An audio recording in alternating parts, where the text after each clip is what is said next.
Hello everyone, welcome to your yoga challenge today. Day 11, I think? No, day 12. I don't know what day it is, the next day, after yesterday. Thank you for joining me today. Today we're going to work on another balancing posture, which hopefully you watched the previous challenge on balancing postures last week. Balancing is really great in this season because it really grounds you, really helps you feel connected to the earth, and it also really forces you to drive in your focus on what you're doing and just kind of training your brain. So I'm going to let you do your warm-up on your own. Make sure you get into all your joints, just rotating them, getting movement in the spine, in your shoulders, elbows, wrists, as well as your hips, and out into the legs.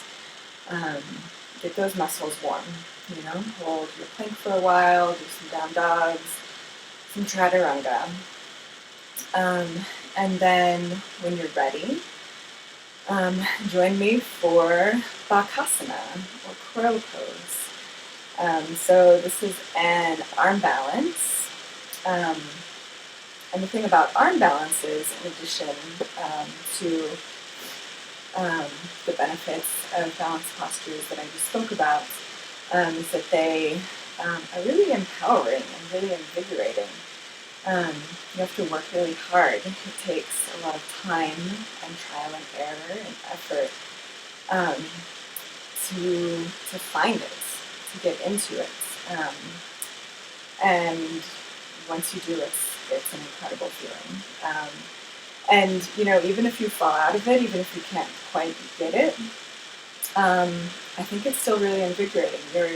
You're trying. You're pushing those limits. So yeah, I hope that you enjoy it. I hope it's invigorating for you. Just make sure that you are listening to your body and never push too far. So find that edge and honor it. So for Bakasana, or crow pose, some people find that it is helpful to have a block available on your mat in front of you. And basically it's going to be there as a support if you start to fall forward, just kind of to help you catch yourself. And really it's just to help you feel safer. It's a scary pose trying to find this kind of balance on your hands. And so sometimes that just makes people feel better. And sometimes just feeling a little bit safer will help you actually find the pose, find your balance in it. Because the trick with Bakasana is that, if you haven't been able to find, to hold it, to get into that posture yet, what was true for me and what I find to be true with others is that you're just afraid of leaning forward as much as you need to. You really have to go a lot further than you initially feel comfortable with. But once you do that, you find it, and it's not quite so much of a struggle. It's still a lot of strength to hold it, but the balance is just, you've naturally found that balance point. So something to keep in mind as we move forward is just that need to really lean into it, bring yourself forward. So the block can be there just as something to, if it makes you feel better, you're not going to fall forward onto your face on the mat. You'll be able to kind of catch yourself with the block. You can also just put a blanket on your mat if you don't feel like you need, or as you're moving forward, you don't quite feel like you need to have the block there, but you still want a little bit of extra cushion. So if you are using a block, you're going to want it pretty far in front of your hands. So I would say at least 6 inches, maybe even a little bit more. Because you want it to be in a position just so that your forehead can rest on it.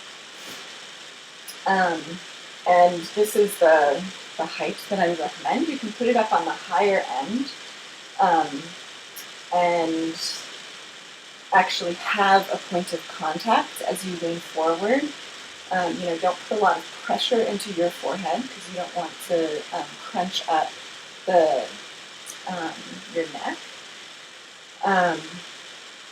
But it can help to have just that extra point of contact to give you the confidence to go into it. But if you just want it to be there in case you start to go too far forward to catch you, put it on this kind of like middle level. So,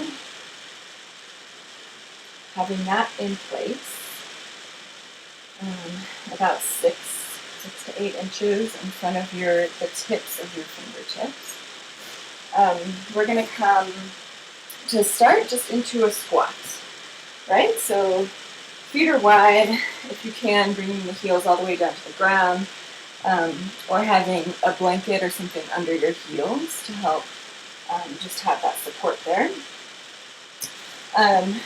So knees are wide, and you're going to bring from this position, you want to tuck your knees up into the back of your armpits. So really up as high as you can on your arm. Really trying to get it up into that armpit. And that's going to be, as you come up, you're going to, triceps are going to be really super engaged, biceps as well, but most of it here, and your knees are going to be pressing into your armpits. So just feel that out here. Just with your hands on the mat, knees in the armpits. Squeeze those knees in. Squeeze your core in. And just get a sense of that feeling. That's what you're going to want happening when you're lifted up into the pose. So, place your hands on the mat, about shoulder width apart or slightly wider. Fingers are wide, just like with our plank, our down dog. Really trying to distribute the weight through the whole hand. So, gripping those fingertips down, pressing hands down into the mat. And you're just going to lift the heels up first. So we're starting to lean forward a little bit. Lean forward a bit more. Pull the core in. Feel the knees squeezing into the armpits, and lift just one foot to start. Feel that out. Maybe step that foot down and lift up the other foot. Feel your weight moving forward. Your gaze is down on your mat in front of you. Lower that foot down. Come down for a moment. Catch your breath. Once again, placing the knees up high in the armpits, squeezing them in, place the hands down. We're going to come up again. So leaning forward, lifting the hips, pull the core in, squeeze the knees onto the armpits. Lift that one foot up. If you feel stable here, try lifting that other foot. Maybe you just lift it up for a second. That's okay. Just keep trying.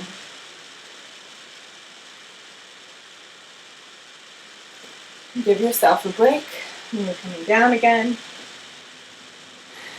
Relaxing the shoulders. Stretch it out. We're going to give it another try.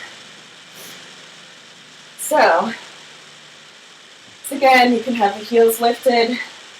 Place the knees into the armpits. Place the hands. Fingers are spread wide. Heels are lifted. Start to pull the core in, lifting the hips, squeeze the knees, slide forward, coming onto tippy toes, lifting one foot, maybe the other. Draw the toes together if you have both feet lifted. Pull the core in. Keep your gaze down on the mat in front of you. Keep squeezing the knees in, If you have both feet lifted, see if you can straighten the arms. Keep the core pulling in. Feel a lifting up. Hold it for as long as you can. And then gently lean back and bring the toes down. So, that's hard work. Come down to a seat. Keep giving it a try. If you want to. And wherever you are is great. If you can just lift one foot up off the ground, that's a great start. Keep switching out which foot you're lifting up. Keep pulling that core in, squeezing the knees into the armpits. Shoulders are exteriorly rotated, pressing hands down. And just keep playing with it. Try leaning forward so that your weight just naturally, you just lift off of your toes, right? That's where that just magical balancing point is bringing your center of gravity a little bit further forward. So just play with where that is. Feel it out. Even maybe you keep the toes on the ground and you just rock forward slightly, coming back. Play with the block in front of you. Play with resting your forehead on it. Make sure it's out there so you're not like scrunching out to get your block, to get your forehead to your block. Make sure it's pretty far in front of your fingertips. And yeah, as you feel stronger with just one foot lifted, try lifting that other foot up. Lean forward a little bit, just bring the weight off your toes. If you can get both feet up, bring toes together, squeeze those knees in, squeeze the core in. Try to straighten those arms. Feel a lot of lifting energy, right? As you squeeze those muscles in tight, feel as if the weight lifts off of your hands.